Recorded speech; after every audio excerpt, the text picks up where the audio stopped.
And we're gonna move into expansion series right now. Roll yourself forward into a high plank. And then slowly come down all the way onto your stomach. Taking your hands just a few inches off of your mat, tent into the fingertips. Inhale, oscillating cobra, lift up through the spine. You want to engage the legs by pushing your feet down into the mat. And imagine your tailbone pushing down towards the backs of your heels in an attempt to lengthen out through the lower back. Exhale, lower down halfway. And then wave yourself back up. Try to articulate as much of the upper back as you can.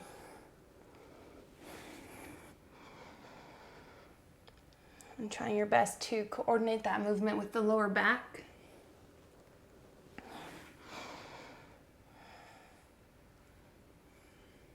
We'll do one more. Holding. A slight depression of the shoulder blades, drawing them down to the back ribs. Again, actively digging your tailbone towards your heels. Trying to lift the lower abdominals to the spine. Again, all just to protect the low back here for 4. Arms are burning. 3. Oh my gosh, this is so hard. 2. Exhale, lower it down. We're going right into locust. So retraction of the shoulders, depression of the shoulder blades, lifting the arms up. This is shoulder extension. See if you can touch your big toes and reach your fingertips to your heels very actively. In my opinion, this is one of the most effective, most beneficial yoga poses you can do. If you can do something once a day, I'd totally do this one.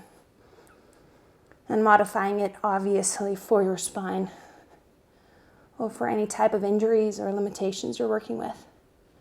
Press the crown of your head away. Lift your arms a little higher than your hips. Try to move your hands as close together as you can, resisting gravity.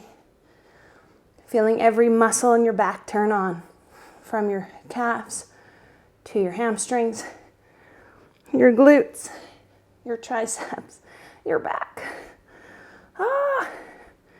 Last 4. Don't give up on me. 3. Don't give up on yourself. 2. And just a hot second, bending your knees. You can do either oscillating cobra again or do locust or come into floor bow. Kicking up and back. Again, here the knees want to go wider, but we want to resist that. Try to bring the knees a little closer together.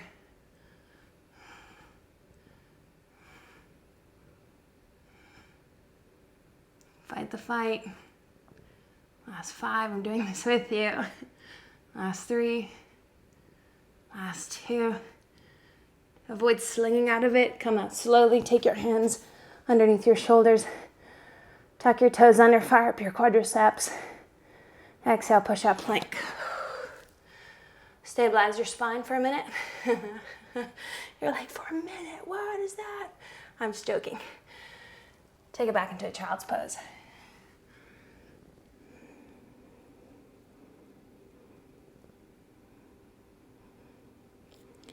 You have the option to stay in child's pose, or you're going to come into dolphin pose.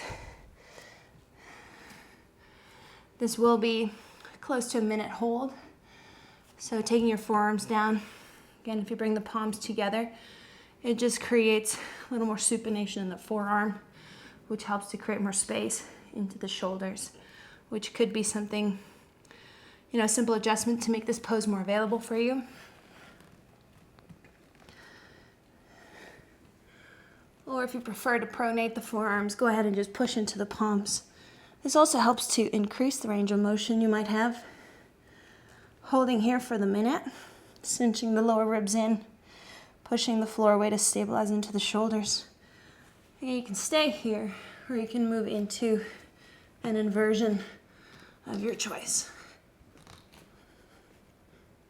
So Pincha Mayurasana for our balance. Trying your best to hold it for about a minute.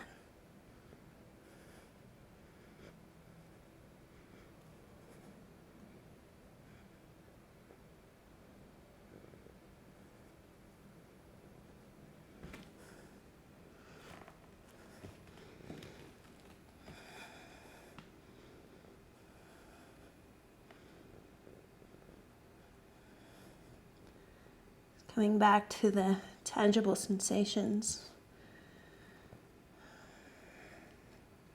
Not getting lost in the stories that you tell yourself. You have control of the narrative in your mind.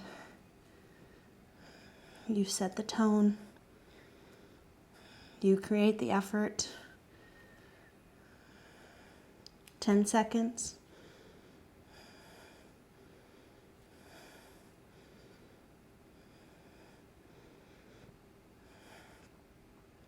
Lowering your knees, sinking your hips over your heels, taking the arms down beside the legs as you bring your forehead to the mat.